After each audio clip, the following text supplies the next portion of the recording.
피곤해 죽겠네. 입에 달고 사시는 분들, 자고 일어났는데도 몸이 개운하지가 않은 분들, 만성피로 증후군입니다. 좀 더 자면 풀리겠지, 주말에 쉬면 괜찮아지겠지 하시면서 방치하고 계시진 않으신가요? 오늘은 그 증상과 원인, 해결 방법까지 같이 자세히 알아보겠습니다.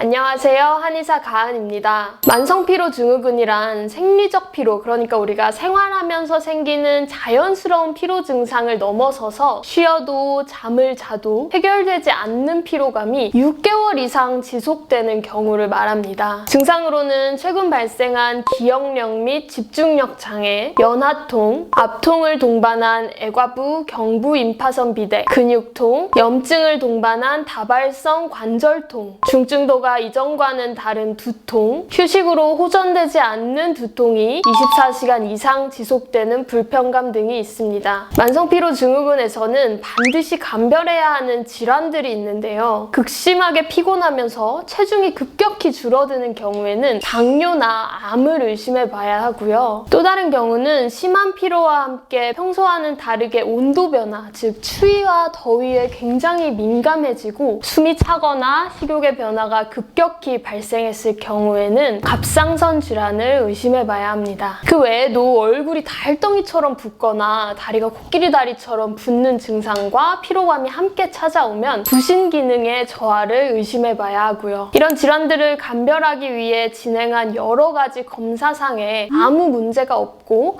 앞서 말씀드린 것처럼 해결되지 않는 피로감과 동반되는 증상들이 6개월 이상 지속된다면 그때 만성피로 증후군으로 진단을 하게 됩니다. 자, 그렇다면 도대체 왜 나는 남들만큼 일하는 것 같고 비슷하게 휴식을 취하는 것 같은데 만성피로 증후군에 걸려버린 걸까요? 이유를 정확히 알게 되면 그에 맞는 해결 방법도 잘 찾을 수가 있겠죠. 지금부터 원인을 알려드릴 테니 나에게 맞는 이유를 잘 찾아보세요. 피곤한 이유 첫 번째, 근육량이 부족하기 때문입니다. 근육량이 많을수록 낮 시간에 산소를 많이 소비해서 신진대사가 활발하게 이루어지는데요. 낮에 에너지를 많이 소비하면 그만큼 활력도 생기는 것이고 잠자는 시간에는 사용한 만큼 에너지를 보충하기 위해 뇌가 수면 중 신체 기능을 더욱 억제하기 때문에 수면의 질이 점점 높아집니다. 근육량이 높을수록 에너지가 많아지고 수면의 질도 높아져 회복도 더욱 잘 되는 선순환의 상황이 만들어지게 되는 것이죠. 반대로 근육량이 적으면 신진대사가 활발하지 못하여 낮에도 피곤하고 사용을 많이 못한 만큼 수면의 질도 떨어지게 되어서 다음 날에도 회복이 어렵고 더욱 피로해지는 결과를 초래하는 것입니다. 피곤한 이유 두 번째, 위장관 면역력 저하 때문입니다. 위장병이 생기면 음식을 골고루 잘 섭취하기도 어렵고 소화 흡수의 효율도 많이 떨어져서 먹은 만큼 에너지를 내기가 어려워지는 거죠. 또한 우리 면역세포의 60% 이상이 장에 존재한다는 것은 많이 알려진 사실입니다. 장이 건강하면 유해균의 침입에 효과적으로 대처할 수 있지만 장이 건강하지 못하면 면역 기능이 제대로 발휘되지 못하기 때문에 이곳저곳 염증이 생기기 쉽게 됩니다. 피곤한 이유 세 번째, 몸 곳곳의 염증 반응 때문입니다. 어떤 질환에 이완되는 경우에는 몸에서 그것을 해결하기 위한 기전으로 에너지를 소모해버리는 경우가 대부분인데요. 그렇게 되면 내가 더 집중해야 하는 업무, 공부 등에 쓸 에너지는 부족하니 피곤하다고 느낄 수밖에 없습니다. 우리 몸은 아무 느낌이 없는 상태가 정상인데 위염, 장염, 두통 등 어딘가에 통증이 발생하는 것은 모두 염증 반응으로 볼 수가 있는 거예요. 피곤한 이유 네 번째, 불규칙한 수면 시간 때문입니다. 매일 잠드는 시간이 다르고 잠자는 시간 자체도 들쑥날쑥하다면 더욱 피로가 풀리기 어렵겠죠. 일관적인 수면 시간을 지키는 것이 피로회복에 훨씬 좋은데요. 하루에 너무 많은 잠을 몰아서 자게 된다면 생체 리듬을 깨트려 그 다음날의 숙면을 방해하게 되고 그러면 사용했던 에너지를 회복하는 것이 약해질 수밖에 없는 악순환이 되겠죠. 지금부터는 제가 만성피로 해결 방법을 속 시원하게 한번 말씀드려 보려고 합니다. 원인에 따른 구체적인 가이드를 제시하는 것이 무엇보다 중요할 것 같은데요. 근육량이 부족하여 생기는 피로의 경우는 보통 본인의 체성분 상태를 정확히 파악하는 것이 가장 중요하기 때문에 가까운 의료기관에서 체성분 검사를 받아보시는 것을 추천드립니다. 현재 나의 상태, 그리고 나에게 가장 이상적인 근육량에 대한 상담을 통해 개선의 방향을 잡아가야 하거든요. 음식을 통한 적절한 영양분의 공급, 운동을 통한 근육량의 조절 등의 세세한 방법들을 잡아가야겠죠. 또한 근육이 담당하는 에너지 대사를 끌어올리려면 가장 필수적으로 수분량이 충분해야 합니다. 한 연구에서 수분이 1.5%만 떨어져도 집중력이 감퇴되고, 수분이 없다면 94%가 물로 이루어진 우리의 피는 걸쭉해지고 영양소와 산소가 근육과 장기에 도달하는 속도 또한 늦어진다라고 밝혔습니다. 또한 신진대사가 원활하지 못하면 체내의 독소가 잘 배출되지 않아 엄청난 피로감을 느낀다고 합니다. 그만큼 충분한 체내 수분량을 유지하는 것이 매우 중요한데요.